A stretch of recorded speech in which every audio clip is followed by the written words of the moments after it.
ආයිබෝවන් යාළුවනේ මං අද මේ මං හදපු ඩෝසරයක් බලන්න තමයි අද යන්නේ. එහෙනම් බලමු මේ මං හදපු ඩෝසරේ කොහොමද හදලා තියෙන්නේ, මොන වගේ තාක්ෂණයක්ද භාවිතා කරන්න කියලා.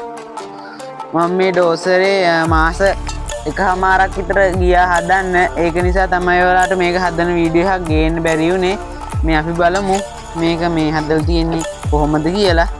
මම මේක අර වීසි ගන්න වගේ මේ ගැලුමකින් තමයි හැදුවේ. මේකේ මේ සෙන්ටිමීටර් 4ක් පළල තමයි මේ කුල්ල හදලා තියෙන්නේ. මේතනත් සෙන්ටිමීටර් 4ක් අරන් තියෙනවා. මේකේ දිගට සෙන්ටිමීටර් 16යි ගත්තේ. කුල්ල නම් සෙන්ටිමීටර් 5යි ගත්තේ. මේක සිලින්ඩර් පාවිච්චි කරලා තමයි උස්පහත් වෙන්නේ. මම මෙතෙට රබර් බෑන්ඩ් පාවිච්චි කරලා තියෙන්නේ මේකේ පීඩනය අඩු කරගන්න. මං අද මේකට විශේෂ දෙයක් කරලා තියෙනවා. මේක මේ මෙහෙම හෙල්ලෙන්න කේබල් පාවිච්චි කරලා තියෙන එක. මේකෙන් ඉක්මනට වේගෙන් මේ කේබලේ ඇදපු ගමන් චලනය වෙන්න පුළුවන්.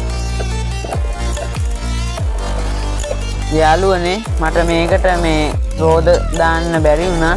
ඔයාලට වීඩියෝ එකක් ගේන්න ඕන නිසා තමයි මම මේක ඉක්මනට හැදුවේ. එහෙනම් අපි මේක පාවිච්චි කරන්න හැටි බලමු.